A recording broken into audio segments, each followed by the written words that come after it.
it's such a vital tool for knowledge of what's actually happening. They want to be informed, they want to be entertained. It's the eyes of Elk Grove. There's no better way to find out what's happening in Elk Grove than Channel 6. For over 25 years, Elk Grove Village residents have tuned into Channel 6 for information, entertainment, and news about the events and happenings in the exceptional community. The station has evolved to keep up with technology and the changing needs of the village. So let's rewind and journey back to the beginnings of Elk Grove Television.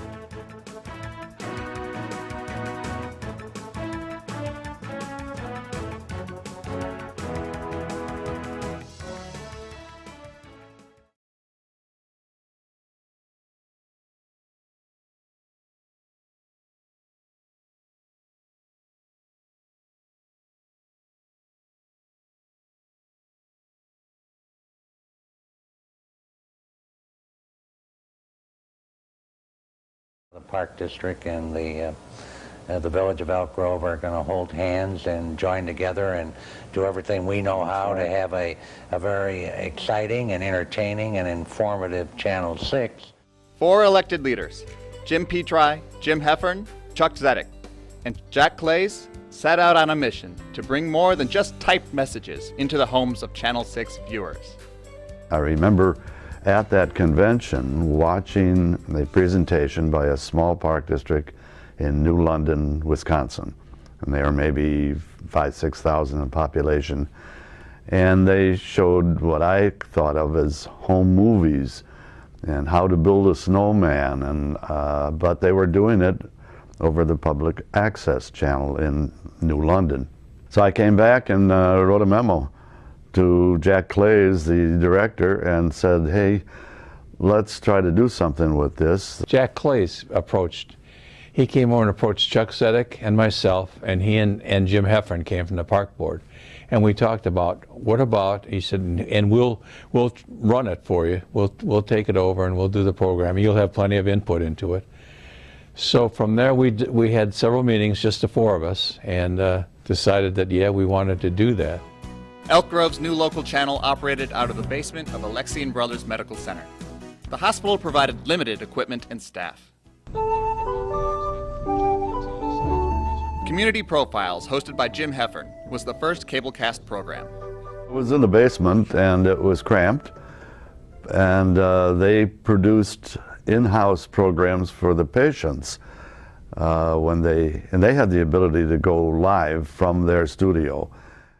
They were very, very cooperative, and we used to shoot more than one program at a time because the time availability was always in question over there.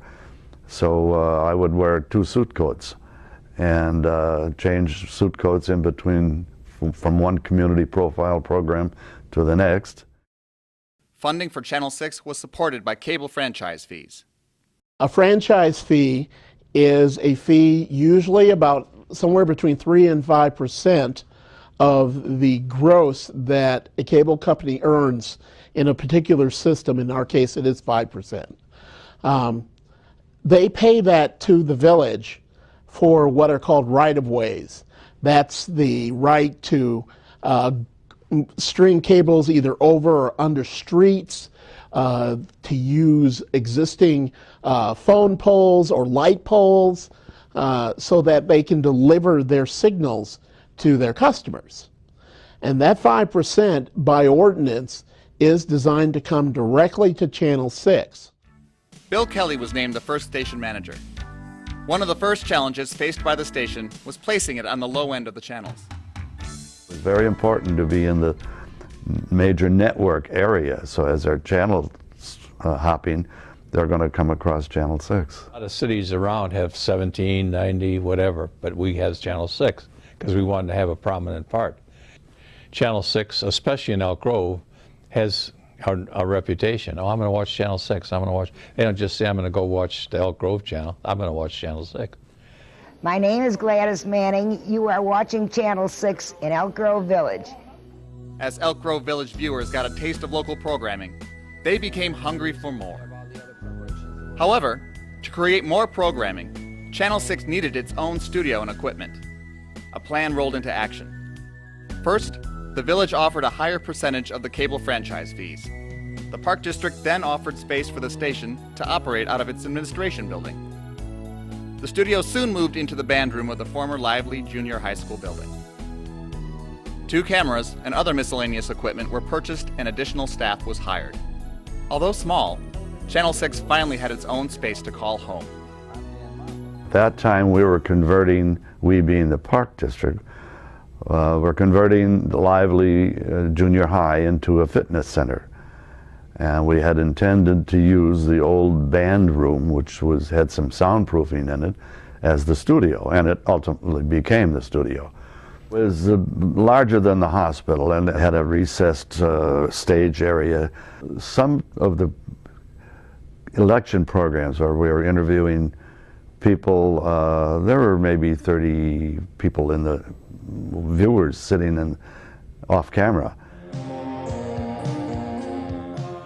A diverse lineup was planned for the channel.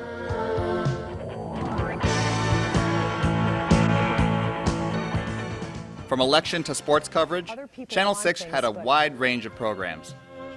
Welcome to Elk Grove This Week. I'm Brian Wingert.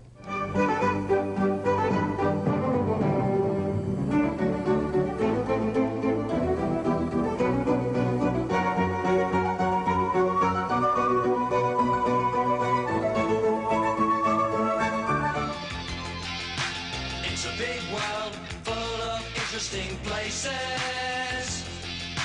It's a big world, there's lots of things to do. You could go flying in an aeroplane, or take a trip to the moon. Fly a kite, ride a bike, read a book, take a hike. It's a big world made for me and you.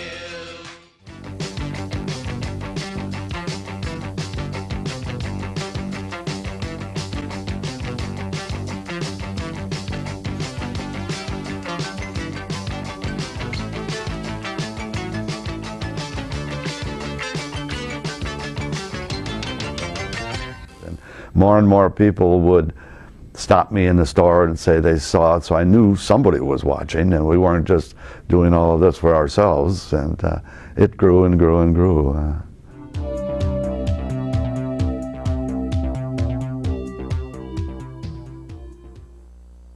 Good morning, it's 11 a.m. and you're watching Coffee Clutch. Coffee Clutch being a live weekly trivia show brought to you here on Channel 6. Shows like Coffee Clutch and Ralph the Robot were quickly becoming household names in the village. The robot, he's Ralph. The robot, the Ralph the Robot Show. We made Ralph the Robot one of the most popular shows around. Madeline Courier was excellent with it, and the kids all loved it. Good to be back with you. It's great to be back. Smell that fresh autumn air, Mrs. Courier. Hi, everybody. I'm Jimmy Pearsall. You're watching Channel 6. Don't you forget it. During the early years, the station branched out and covered things outside of the village. The Channel 6 crew was out videotaping at places such as Great America, Brookfield Zoo, or the Chicago Bears training camp in Platteville.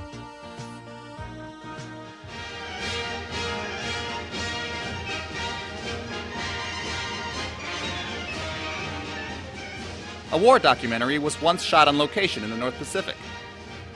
Jack Clays called me one day and said, you know, I would very much like to do a program on Wake Island, and what do you think? I was president of the board, and I said, well, Jack, we can't use Park District money to go to Wake Island. And he said, well, I'll pay my own way. I'd like to take Alex George with me. They did go and they shot a lot of footage, and it was an interesting program. Yeah, it was just whatever thought came into our heads. If it sounded like a good idea, we did it. And there was nobody to ask, we just did it. A great place to raise a family, a smart place to start a business.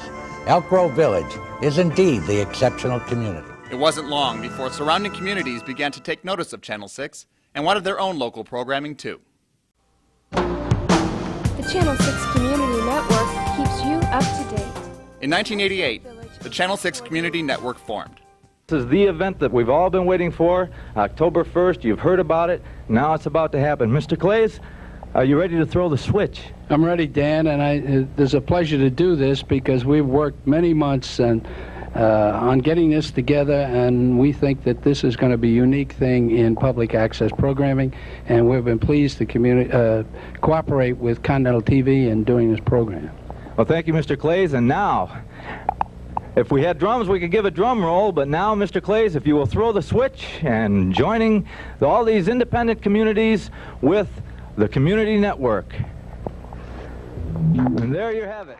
Palatine, Rolling Meadows, Buffalo Grove, and Hoffman Estates all contributed an annual fee of $8,000 in exchange for programming. Soon, the focus of Channel 6 began to shift towards programming of regional interest. Elk Grove was the only one doing anything. We were on the air. The others didn't have the wherewithal or the know-how to get on the air. So we contacted the other 4 villages, and they were agreeable to joining what we called the community network, and we did their programming, and they paid us. John Glenn, no, didn't you get my clue, George? Pardon? Didn't you get my clue? Also in 1988, Bill Kelly resigned from his position to pursue a career as a screenplay writer in Hollywood. His film credits include Blast from the Past, Premonition, and Enchanted. Soon after, Alex George was named as Kelly's replacement. And then a year later, Mike Hinko was hired after Alex George set out to pursue a career in graphic design. A few years later, participating communities became dissatisfied with the network program. They complained there wasn't enough content aimed towards their individual communities. Buffalo Grove was really the first one. Sid Mathias, who's now a politician, decided he wanted more and more and more programs done in Buffalo Grove, and we couldn't do it. So it kind of disintegrated at that point. A block purchase program was then created. This allowed communities to purchase a block of production hours. In return, programs of their own choice would be produced. This program worked well at first, but as production rates went up, communities slowly began to drop out. Well, they would allocate X number of dollars, and we'd say, all right, for this allocation, you get an hour, or 2 hours, or 4, or whatever it was. And it still didn't work out because we were using our equipment, our vehicles, our everything, our studio, and when we were doing it for them, we weren't able to do it for Elk Grove, and it became a diminishing return, so to speak. Hello, I'm Amy Jacobson, and welcome to the 13th Annual Art Festival. The future of Channel 6 was evaluated.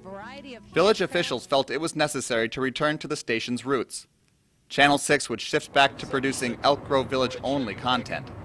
There was more and more for us here in Elk Grove to do that pertained just to Elk Grove, and we didn't have the staff or the budget to do all these other things that we had undertaken. Village and Park District Board meetings were added to the programming lineup. These meetings would then become Channel 6's most watched shows. People, in effect, get to see what their tax dollars are paying for. And that's what makes those two the most popular programs we do, is people can tune in and they can find out exactly what's happening with village government and with the park board. Not everybody can get out and go to a meeting, and to have the convenience to be able to sit in your house and watch a meeting is just a way for citizens to be involved with their government. Welcome to this month's edition of Lights and Sirens. Content wasn't all that was changing at the TV station. In 1994, the facility moved from 1,470 square feet of space to 4,500 square feet of space in the newly constructed Park District Pavilion. Working at the old Channel 6 studio in the Pavilion was a good experience. It was a very large facility. It was very up-to-date and had all the most modern technology at the moment. And so I was fortunate to work there and learn that technology, and it was all relatively new when I got there, so that was a really nice thing. The studio itself was very large as I remember it, and had a lot of room in it. I remember the rest of the facility was also very nice as I recall. There were several rooms to do editing in, and it was nice and clean and new, and then working the Pavilion itself was really nice because it's just a nice facility. In 1997, residents could stay home to watch a village or Park District Board meeting in progress, as the meetings were cablecast live to Channel 6 viewers. This is a committee of the whole meeting for September 9th, 1997, and we have a large agenda tonight. The live meetings were received so well that it was decided that the Village Committee of the Whole meetings would also be cablecast live.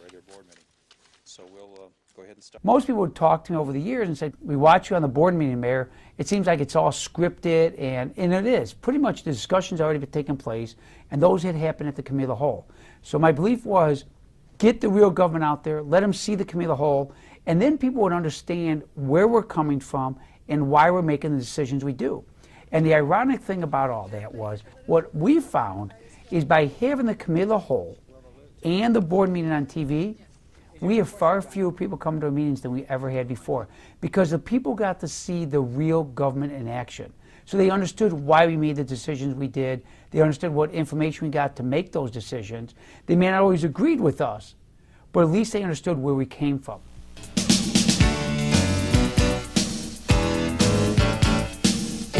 Other programs such as Elk Grove Exchange and the Hometown Parade aired live to viewers as well. Another show I worked on was Elk Grove Exchange Live. It was a live show where people could call in and ask questions to different participants, like the Village Board of Trustees or the Park Board Commissioners, even the Library Board. And that was really exciting because it was live, and doing audio or doing camera, you just didn't want to make any mistakes live on TV. It's just that if you make a mistake, perhaps a lot of people are going to know about it. Your mistakes are pretty major, so it's an important job, and it was challenging just to really be on top of your game. Taping the board meetings required a 5-person crew. In the year 2000, the village purchased a robotic camera setup with grant money. This new system would only require a 2-person crew. Since the cameras are permanently mounted to the walls, setup and teardown time would be minimal. Years later, a robotic camera system was installed in the Park District Board meeting room as well. Robotic cameras are a lifesaver for organizations and producers who don't have a lot of money to hire people. Another thing that helps us with is the fact that it doesn't take up nearly as much space as a camera person standing behind a tripod with a camera on top of it. And so we can hang those cameras off of a bracket on the wall or hang them off the ceiling or something like that. So they take up a lot less space, but at the same time, we have control buttons in the back that allow us full movement of the cameras. So we can see pretty much anything in the rooms that these cameras are set up in. It was so much easier to set up. We didn't have to spend so much time taping the cable, setting up the cameras, worried about getting in people's way too, who did come to the board meetings. So it was a really great addition for Channel 6. We have had a very good and long relationship with the Park District and working with Channel 6. They've done an excellent job on overseeing the day-to-day operations of it. But as times have changed and events evolve, it became clearer to us and to the Park District that it would be better suited if the village took over the oversight and the day-to-day operations of Channel 6. Since 1985, Channel 6 was a collaborative effort between the village and the Park District. But in 2002, the Park District ended its partnership. The village decided to manage the station on its own. But they had some space concerns over there, even though they had the new pavilion. After a while, all the things that they were doing, they wanted another dance studio, they wanted some other things. And so they were just kind of at a point that they would like to have the room rather than Channel 6. We had been subsidizing Channel 6 through the village, through our franchise fees. And at one point, the Park District talked to us and said, you know, why don't you just take it over? I mean, they really did offer it to us. And we talked about it, and we decided that really, with the resources that the village had, we could make Channel 6 even a better program than it was. The village hired Ross Rowe as the new cable production coordinator. He still manages the station today. I was intrigued by it because throughout the years that I've been doing this, I had never been able to sort of put together a channel from scratch or from the beginning. And so it was an opportunity for me to do that, because at the time the channel was changing its focus, becoming less Park District oriented and much more municipally oriented. And so I saw that as a great opportunity, and so I applied for the position, and I got it. And here I am almost 9 years later, and still enjoying it. The first task Rowe tackled was moving the station from the Park District Pavilion to the Fire Administration Building located on Brantwood Avenue. It is a huge undertaking anytime you have to move a television station. We couldn't, because of space considerations, we couldn't move the actual studio that Channel 6 had in the pavilion over to the new place. It just wouldn't fit. The new building did not have really a studio space that was purposely built like the Park District had. We had to go through the things that we weren't going to use anymore and either put them in storage or sell them or throw them away if they needed to be thrown away. So one of the other first things I had to do was I had to pick through all of the old equipment. I tried to figure out which stuff could still be used and which things wouldn't really be of use to us anymore, because we were moving to a smaller facility, but we did have a lot of the old equipment back from the very beginning in 1985.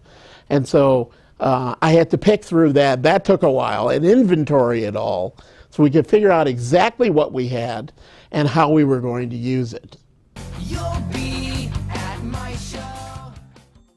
In 2003, an agreement was made between Channel 6 and Elk Grove High School. The station donated equipment and set up a studio in the school. The students then had the opportunity to learn about television production and ultimately create programming for the station. Initially, the deal is that we would assist them in producing programming. We would instruct them on editing and on shooting, lighting, things of that nature. And as part of their assignment, the students had to produce a monthly TV show. The name of the program was What's Up EG, and it featured students either covering high school events or doing public service announcements about drugs and bullying and gangs and those types of things. Unfortunately, less and less students were opting to taking the class. The class was an optional thing. And eventually, because of budget cuts, the school district had to drop the video production program. Now, they continue to use the studio equipment that we have to do their morning announcements. And as part of our agreement, we maintain that equipment. Wow, Ralph! Yeah. Oh my God! Ralph the robot? Yeah. How are you? I'm good. How are you? In 2006, the previously popular children's show Ralph the Robot was brought back to life. My understanding is that the show was canceled in the early 90s, and Ralph basically disappeared. As a matter of fact, by the time I got here, the staff basically didn't know where Ralph was. They heard about him, they knew about him, but they didn't know where the actual robot had been. And then one day we got a call from Madeline Courier asking us if we wanted Ralph. It turns out that Ralph had been sitting in her basement for basically the last 8 or 9 years, or longer than that actually. So Debbie and I got our Suburban and we went over to her house and we got Ralph and took him out of the basement and brought him back. And we thought, wow, wouldn't it be a cool idea if we started doing that show again? Because we thought it would be a fun show to do. In spring of 2009, the village's new administrative and public safety complex opened. Now all village departments would work under one roof, including Channel 6. The TV station had new offices, playback area, and studio. We found there was still, even though we moved it over to the old library, there were still limitations in that building. It was not set up and designed and built for a TV studio. So as well as job they did over there, it was not the perfect scenario or environment for them. So that's why we decided when we were building New Village Hall, we said, hey, wait a minute, let's make a state-of-the-art studio, set up a Channel 6 studio that can take advantage of today's technology and do a first-class job as they always do. So that's why we set it up over here and did the way we did it. The Village Council chambers also received a major facelift. To complement, the television equipment was updated with the latest technology. Everybody, of course, is going high definition now, and we felt that we should have some kind of what they call a hybrid system, which is a system that allows us to continue to broadcast in standard definition, but we would be ready when the high definition thing finally came down. And so we replaced the cameras that were in there with 4 high definition robotic cameras. We added a camera toward the back so we could have better shots of the audience and of people who come up to speak at the podium. We also upgraded our switcher and our audio board and our PA system, and this was all designed so that eventually when we're ready to go high def, we'll also be able to go to a digital stereo system at the same time. And of course, as a result, everything will look a whole lot better and sound a whole lot better. So in effect, we are shooting that meeting in high definition. However, the cable company does not carry us in high definition, so we have to down convert that signal to a standard definition signal. Keeping up with the rapidly changing world of technology has been an ongoing challenge for Channel 6 over the years.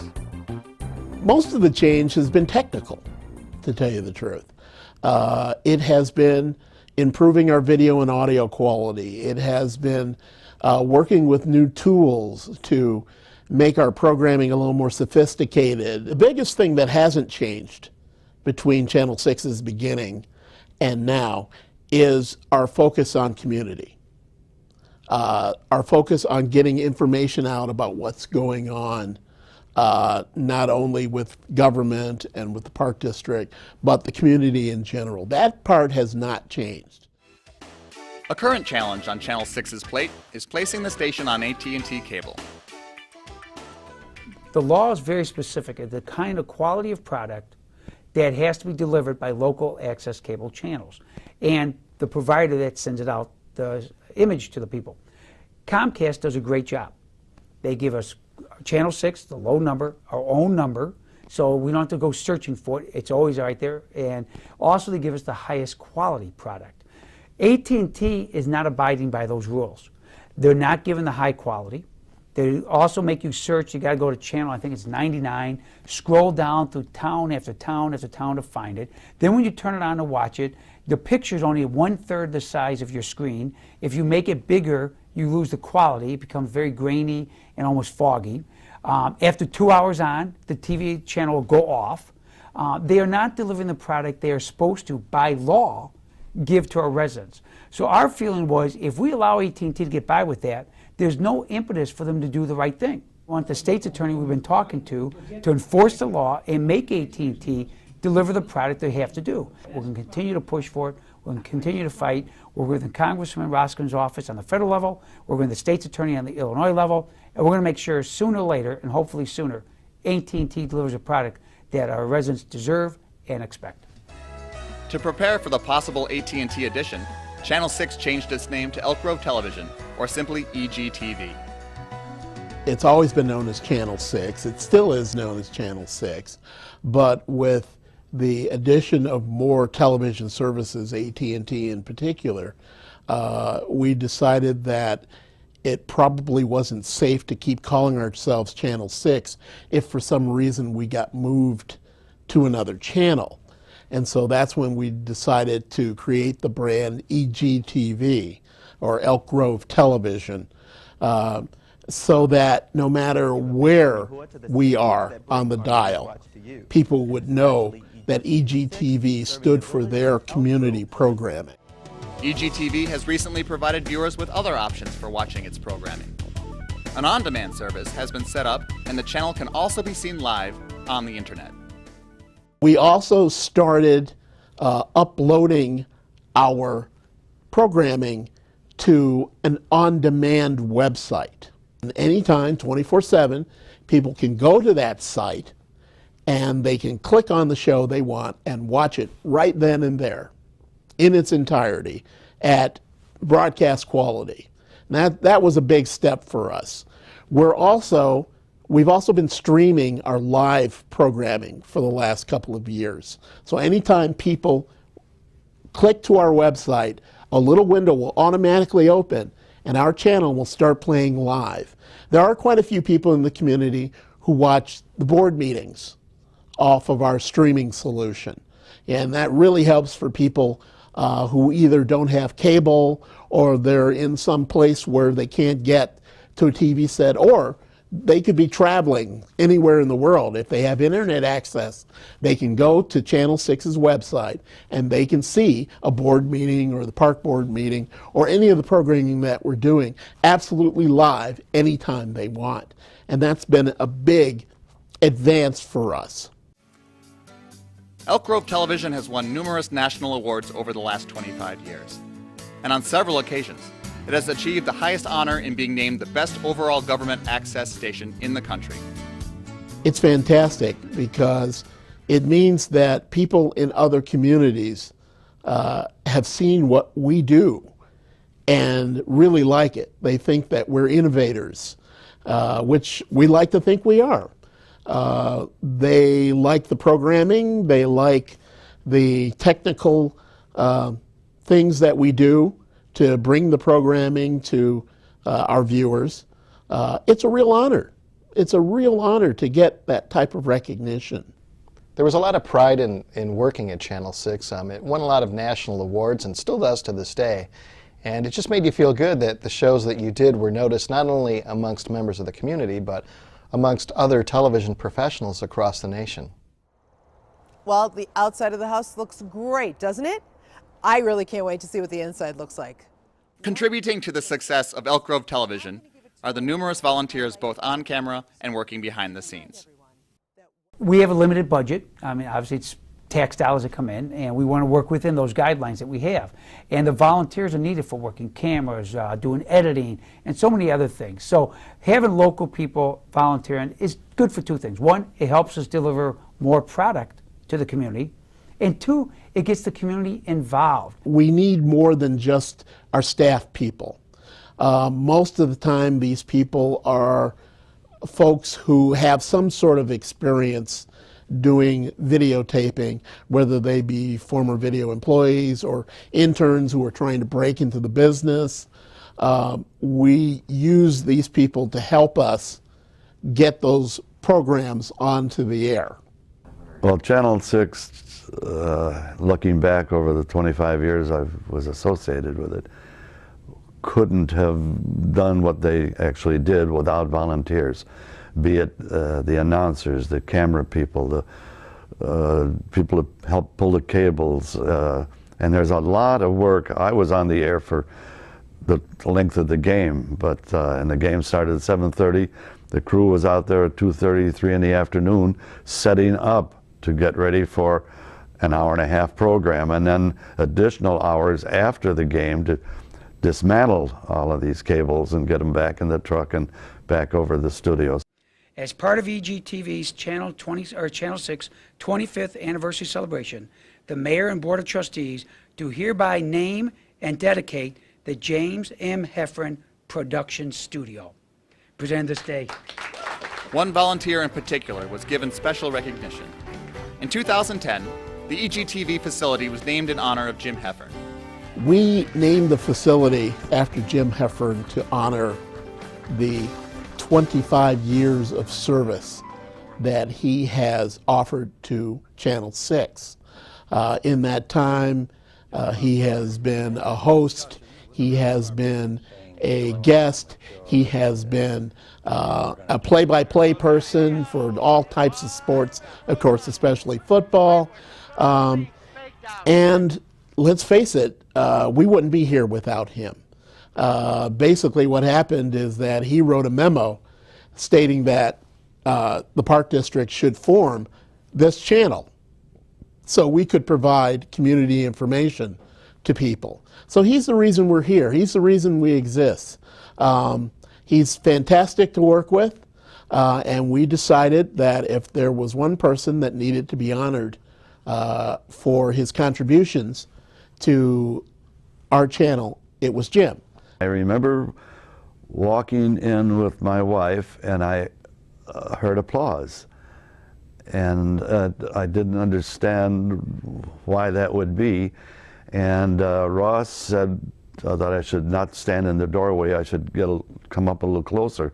And as I walked, took a step or two, my wife didn't come with me. Marie stood in the doorway, and I heard Craig Johnson say, "This is your life." And that's when it struck me. Up until that point, I had no idea, but it just was overwhelming.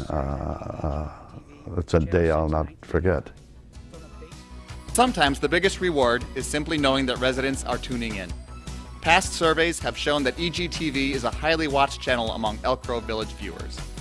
It was rewarding knowing that not only did I feel that I was trying to do my best work here as far as television production, but also knowing that the residents watched and cared about the station. I just enjoyed watching it grow, and the quality of the programming has really improved.